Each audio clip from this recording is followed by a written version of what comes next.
everybody, my name is Geneva and you are officially in Geneva's Closet.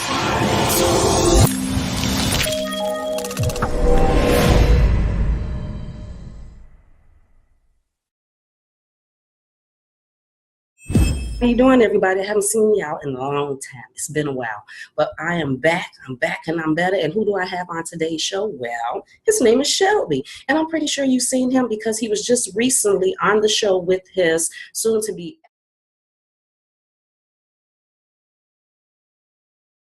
ex-wife, Nephew, aka Nephew. They were on IYANLA Fix My Life. And you know who Nephew is. She is the sister of the singer Keyshia. So stay tuned. We'll be right back.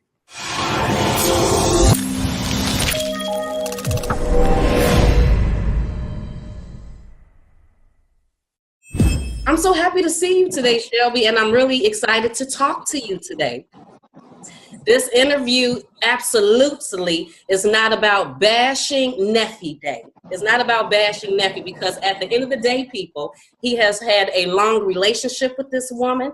And even though we've probably heard of some of the difficulties in their relationship, I'm pretty sure he has tons of good memories with this lady. And they also have a child together. I just wanted to understand, to understand some of the things that you went through in order for you to get to the point that you were at when you were on IYANLA Fix My Life.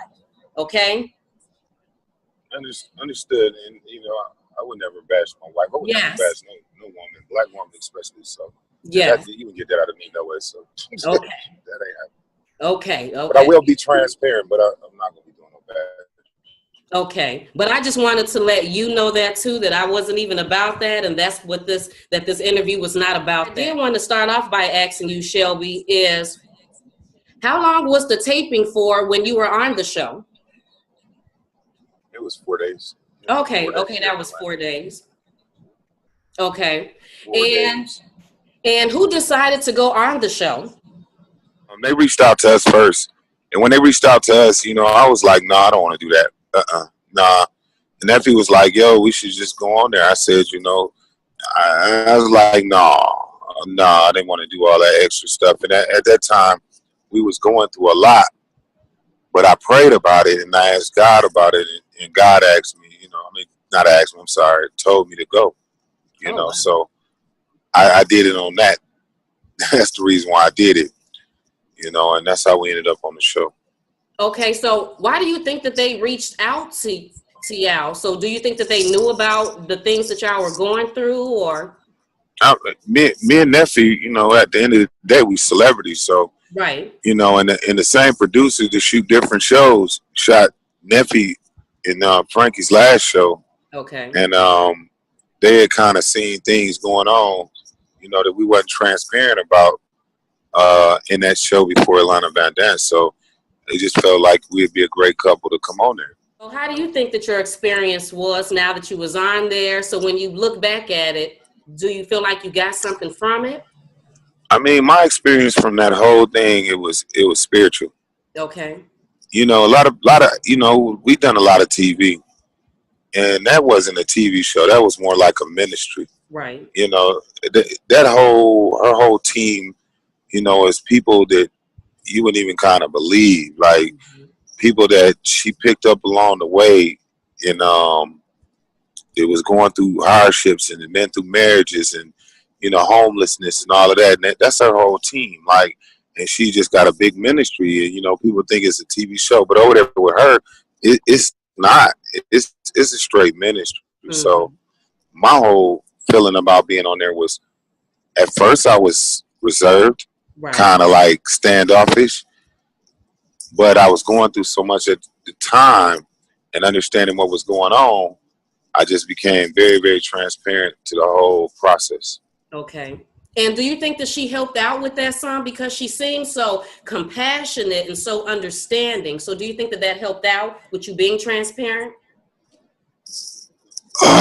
Like I said, it was more the prayer, you know. I guess they don't show that on TV. It was more the prayer that made me be like, you know, this is a safe place.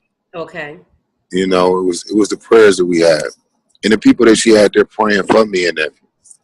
You know, we did a lot of prayer there. I don't know why they didn't show that part on TV, but they do a lot of praying while that process is going. I just thought it was cool that you had the opportunity to go and speak with her because she just seems like she gives so much advice and she's just so knowledgeable about a whole lot of things. And she was able to give you tools and everything, you know, to help you during your process. So for the people who don't know, what's some of the issues that you did have with nephew when you went on the show? Or just some of them? At that time, you know, I guess when you stay in a hotel, you consider homeless, but you know, you have to pay to live in a hotel as well. I think you have to pay more than just living in the house. Yes. You know, and I just had a heart attack, and one of Nephew's cousins went to the office and said, because he had got put out, and you know, he started doing all kinds of like foul stuff to me and nephew. And one of the things was telling, you know, everybody that was staying at my house at the time, it wasn't on a lease. And then the white woman that ran the place, she already didn't like us. And she was like, she called us a TV family. She just looking for anything to get rid of us at that time, you know. And when he went in there, he called corporate, and that corporate called them, and then he called the office and started telling them everything. You know, he got this people, they just, when I would take my rent to them, you know, they was like, no, we don't want it. You know what I'm saying? So just go ahead and do your thing, you know, and move, y'all move. Just that simple. Mm-hmm. And we ended up in a hotel again. Wow. So that was kind of messed up. Between the heart attack and, you know, I just got out the hospital and now I'm back out here with no rest. That was the biggest issue at that time. Okay. For me. Okay. And did you feel like that she had your back, or that she seen that you were going through some things, or? I mean, no, and no disrespect to my wife, but right, no, right. You know, no, you know, because at that time I kept asking her, you know, we've been together 13 years, you know what I'm saying? So we've been knowing each other a long time, and I've been holding it down, and she's been doing her part as well, you know, but at the same time, she was going to have to step up, let me heal, and she was going to have to hold it down without me for a minute. That never happened. Right. Now, on the show, I heard her say something about that you asked her to kind of fall back and then let you be the man. Can you explain what you meant by that? Because I think that a lot of women may get that confused if a man say, babe, fall back and let me be the man. Can you explain what that really means majority of the time for the men? I mean, I can't speak on each and every one individual's relationship. I can only speak on me and nephews. Mm-hmm. So when I asked her to fall back, it's like, stop all of the pettiness and the trauma. Mm-hmm. You know, it's not making it better. You know what I'm saying? I'm a solution type of person. So if it's not getting to the solution, you know, just fall back. If it's too hard to handle, just fall back. You know what I'm saying? I take it on. I'm a man. I take it on. You know what I'm saying? It's me, you, 5 kids, you know what I'm saying? Right. I can handle it. You know, I've been handling all this time. You know, but if you're going to bring drama and be petty to the situation, nah. You know, just kind of ease on out, baby. I got this. You know what I'm saying? You know, women worry, you know, and men don't. Mm-hmm. But we should. You know, we should. Yeah. We should. You know, I mean, I learned that on this show. You know, it's okay. Yes. It's okay. Yes, I agree 100%, because that's one of the things with men, you know, like when women get frustrated, agitated, mad, we cry, you know, we let you know we frustrated, you know, we're stressed, we feel bagged up against the wall. But a lot of time with y'all men, Shelby, like we don't always know, because y'all tend to be so strong. You look strong. You don't really show emotions. You're not crying. So I don't know that you're stressed out. So what are some of the signs now that you know that maybe us women can look at to tell that my man is stressed, like he going through some things, he need me? It's simple. When your man start to be like, you gotta understand something. Like when it come to men, explain. And I had to learn. You know, I learned this too on the show. Okay. It's more than stress. It's depression. Okay. It's deep down inside of us, it's depression, because no man wants to let no woman down.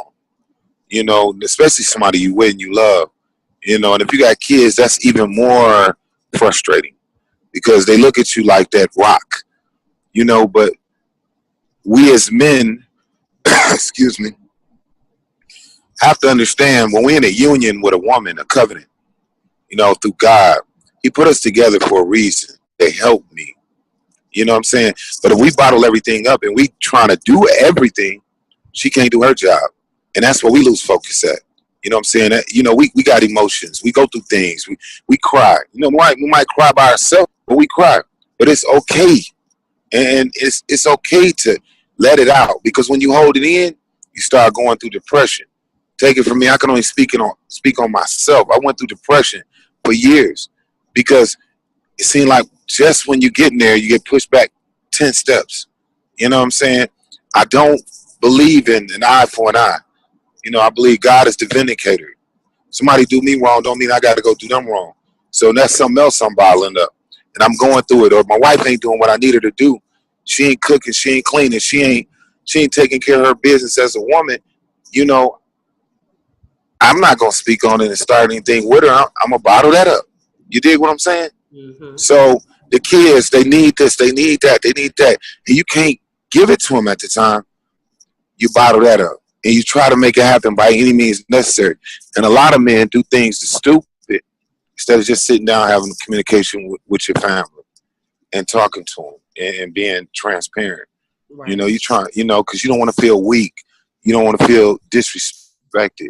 You don't want to feel, you know, they can't believe in you. It's not true. That's what they're there for. They're there to help you. You know, you can only do, or you're going to have a stroke or heart attack or aneurysm. You're going to break down and it's going to be worse. You're going to lose everything, including your life. And your life is more important than all of that, you know, to tell the truth. You're no good to them that way. Right. I was no good to my family, you know, at a certain point. That's why I had a heart attack. I had a heart attack completely from stress, yelling and screaming and somebody yelling at you, you know, and not understanding it. You just like, wow, dang, man.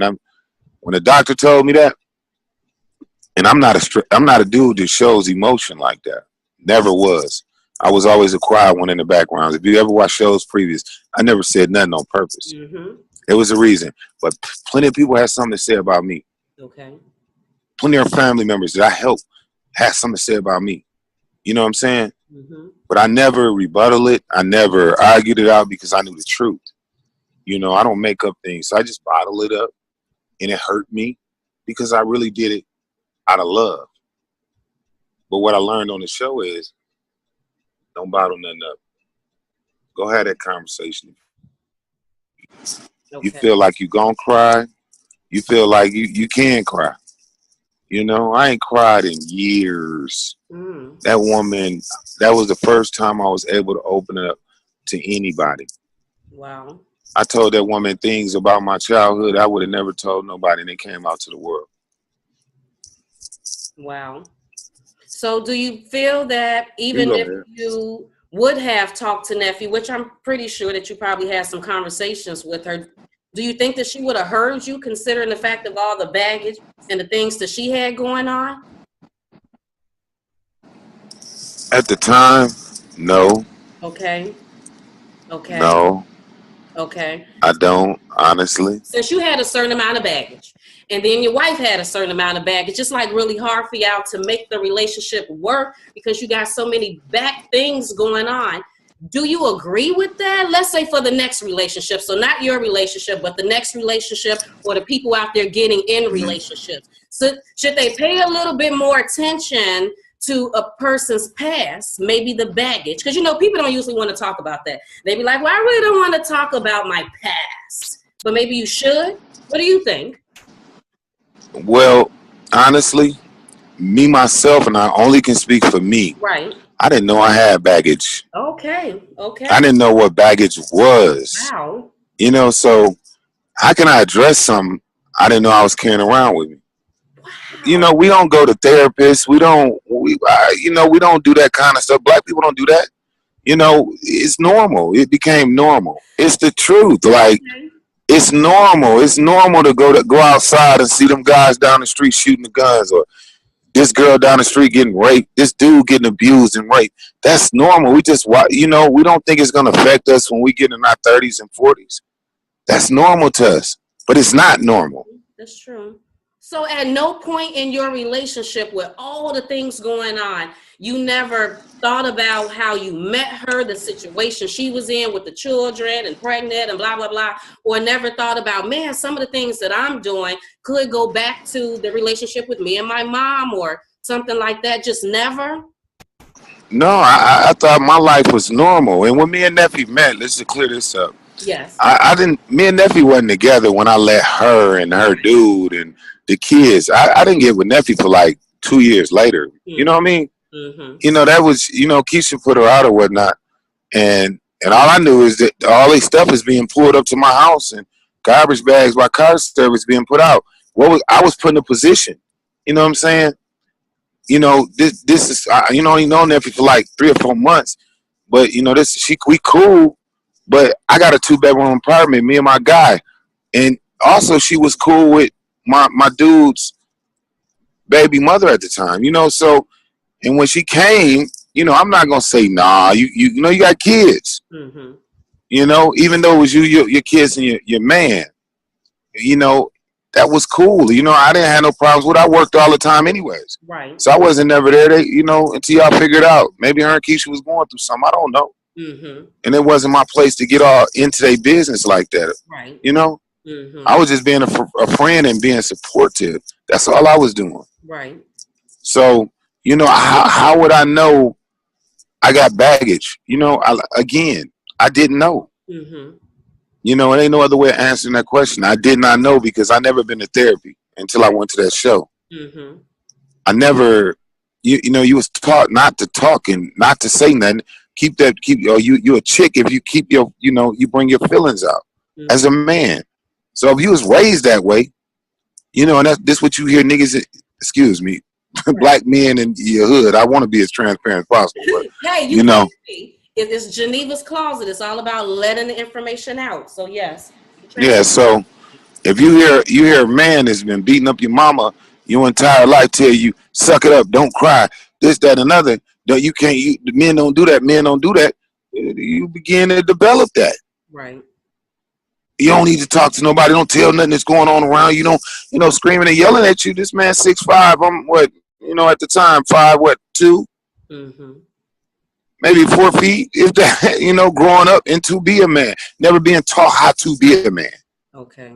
So, and a lot of us go through that, and that's why we so the way we is. It's some ignorant man or woman is raising kids out here the wrong way, and it affects them. But see, I didn't know that. Right. I didn't know nothing about therapy and what therapy really was for. You know, if you're doing therapy and people in the hood, they think you crazy. Right. You know what I mean? It's not. Right. Therapy is needed. It is. You got to be able to talk to somebody, and I didn't have nobody to talk to. Right. You have sat down and had the chance to talk to IYANLA. How do you think your mom and your dad affected your life now, thinking on it, or your relationships? You know, that's a good question. Okay. That's a very good question because I actually know the answer to it. Okay. And the way I'm going to share it, you know, is something that I've been asking myself for the last 3 months. I learned that my mom, boy, let me see. I got to say this right. Okay. My mom affected me because I've always been trying to save my mom. So in every relationship, I'm looking to save a woman. Because I watched my mom go through a lot of things that my wife go through, or my previous relationships. And that, I was attracted to nephew. You know, because nephew's truly, she's a good woman. Okay. She got issues, like every other person. Yes.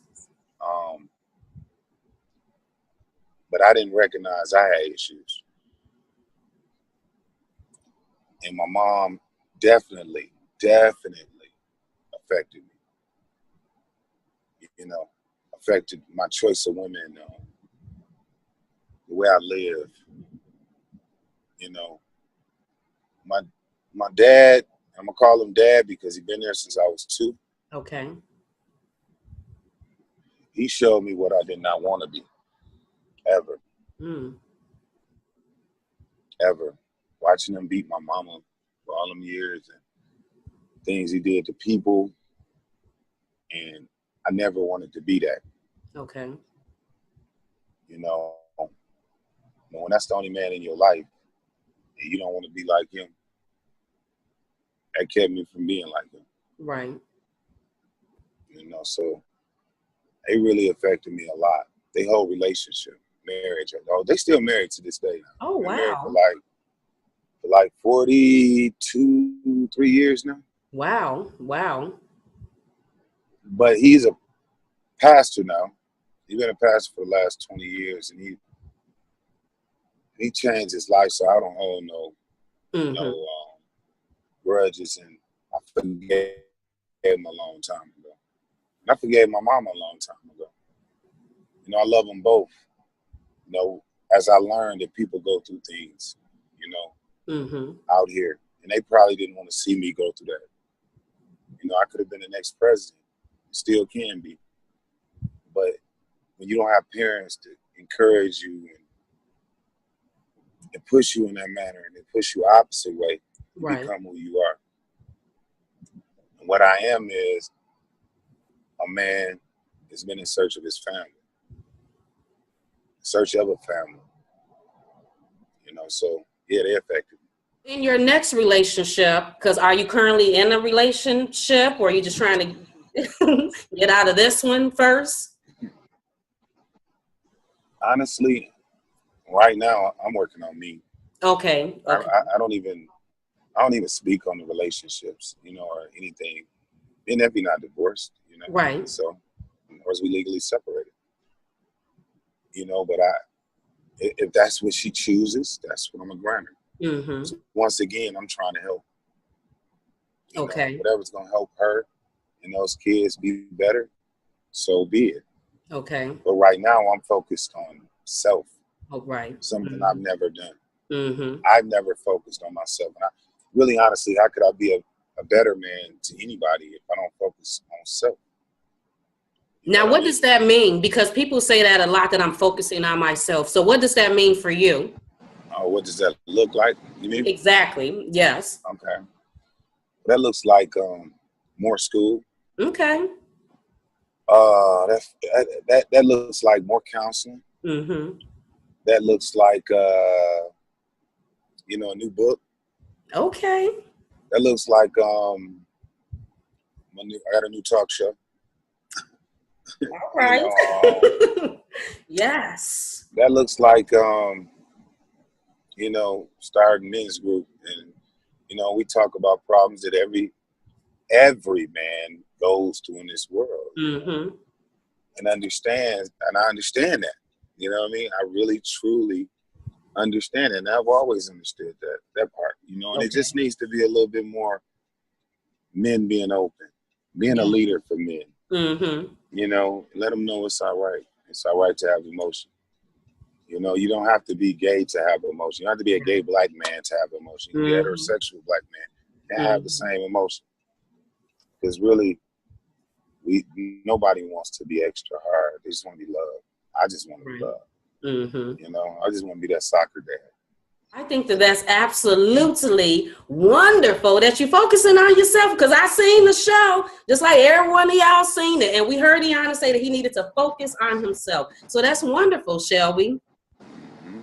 That is absolutely wonderful. So, but let's say that you do at some point decide that you want to get into a relationship at some point. We just don't know when. But when that time comes, have you like envisioned at you know, like what would be the best woman for you now at the age and at the stage that you're at now with the things that Iyanla has taught you? What would be the best woman for you? A woman that does what? She's more concerned about you. She asks you a lot of questions. Baby, how you doing? How you feel? I mean, what? It's simple. A woman of God. Okay. It's simple. It's no whoever God sends me. Mm-hmm. You know, and that, when that time comes, we'll see what it is. But right now, it's it's really not on my mind. Okay. You know, I have plenty of people who show a lot of love and support. Okay. You know, but I want to be a better person. How many children do you have, Shelby? I had my kids when I was young, 12 years old, 13, 14. You know, my kids are grown. Okay. They're grown. They went to college, married, Army. Okay. All of that. Okay. I grew up with my kids. You feel me? So I was a kid with kids. That's wonderful. That's what I'm saying. It was normal to me. I'm seeing this stuff growing up. So, I got 5. Nyla's the youngest one with nephew. Right. So but my kids are all grown, except for my child with nephew. Now, she's 7. When you talk to your kids, especially by them being grown, grown and stuff, do you see any things from your past negatively that they may be taking from you? Just because you know how they say we have generational curses and, certain things happen to you. And I don't know if you talked about it with your mom, or maybe if she's mentioned that maybe certain things happened to her when she was a child. So have you talked to your kids and found out maybe if they're dealing with some of the things that maybe you dealt with in your past?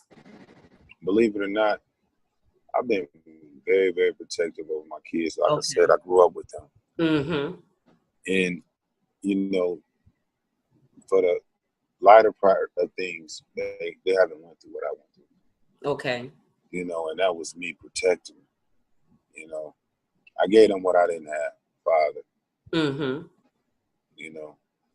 That's what I gave them. That was my gift. Okay. To them. To this day, they still dad, pops, dad, If my sons ever have a problem, they always call me. And, they pretty bright kids. They all graduated. So, I did my job. They went to school and graduated college. And they graduated.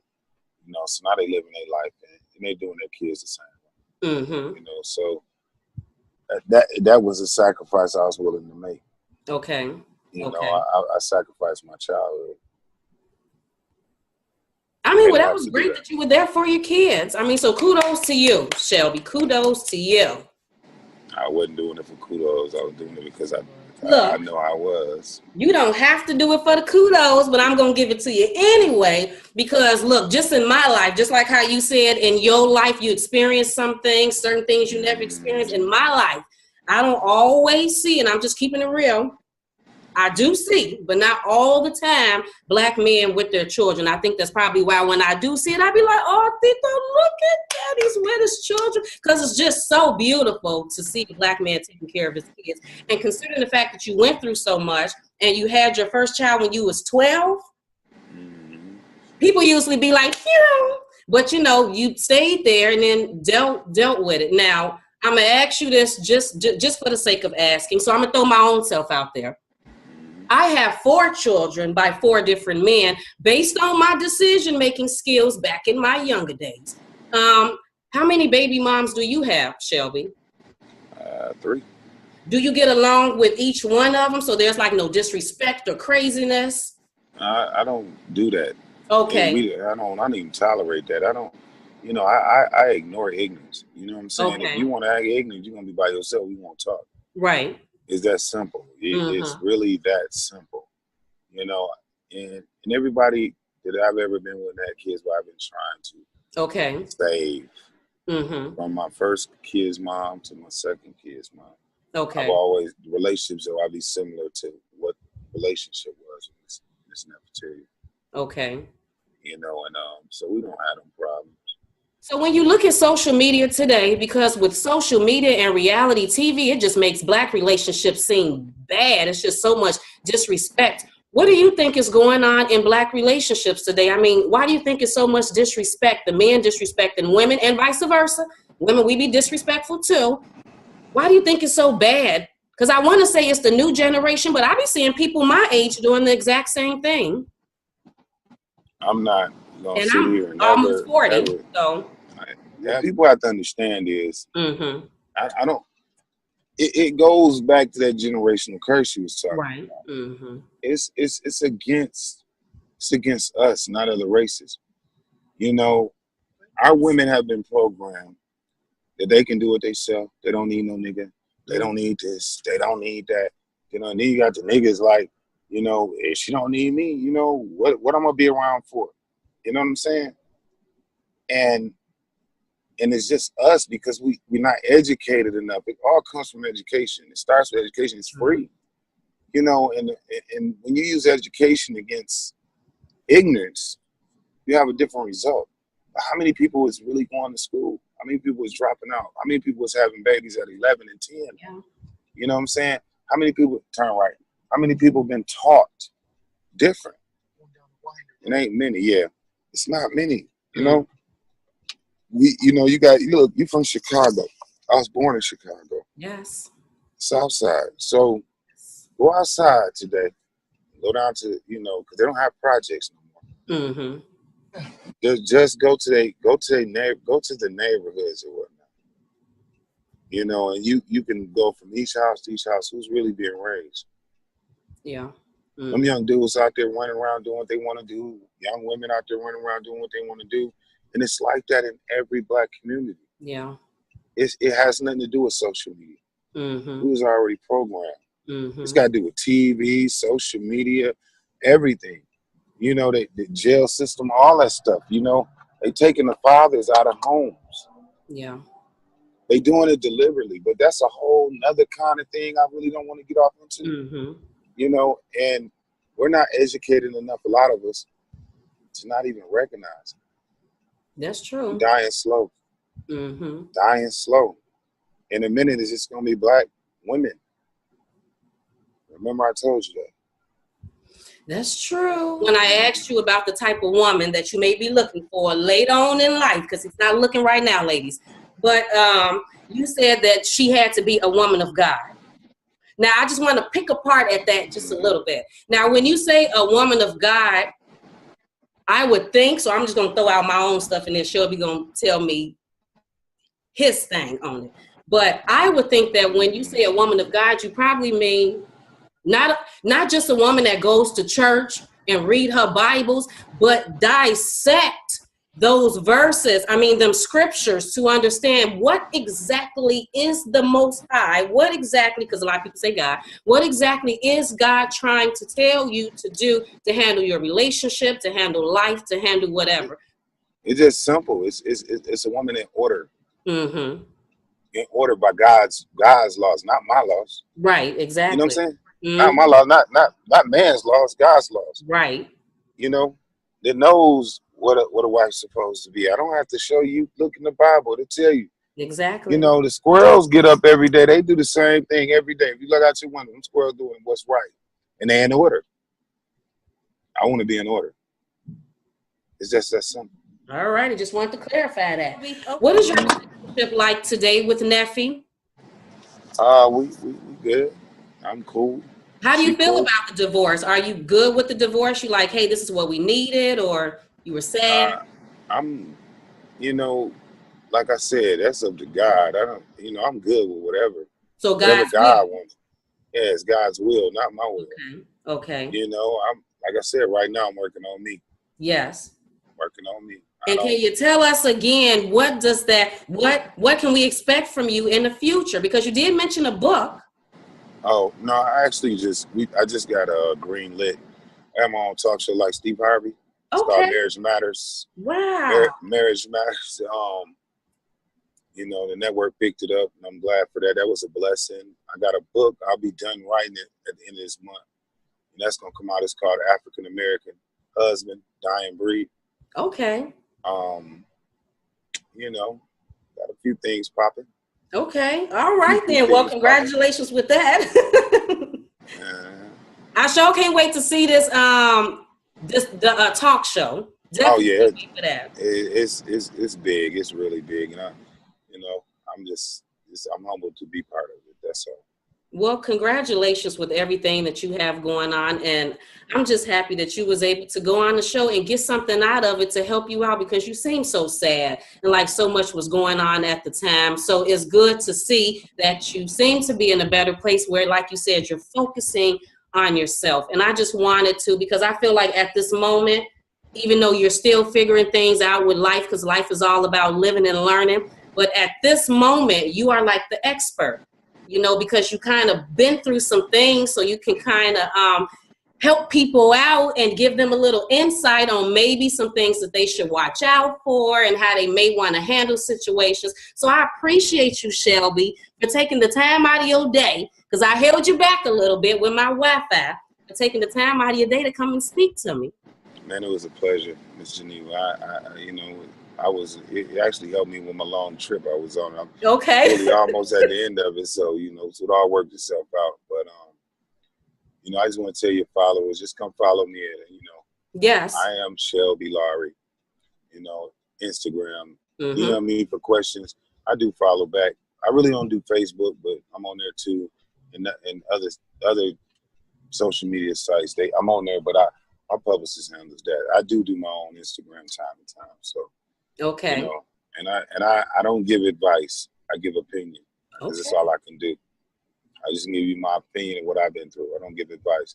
Because you get it wrong, you get the right person the wrong advice, and they'd be worse off than they was before they right. Now, where can they find you at again on Instagram, Shelby? I am Shelby Lowery. Y'all better go follow him.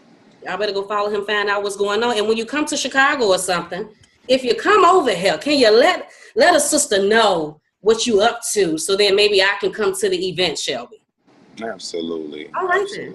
All right. Well, thank you so much again, Shelby, for coming to speak in Geneva's Closet, and you have a wonderful day.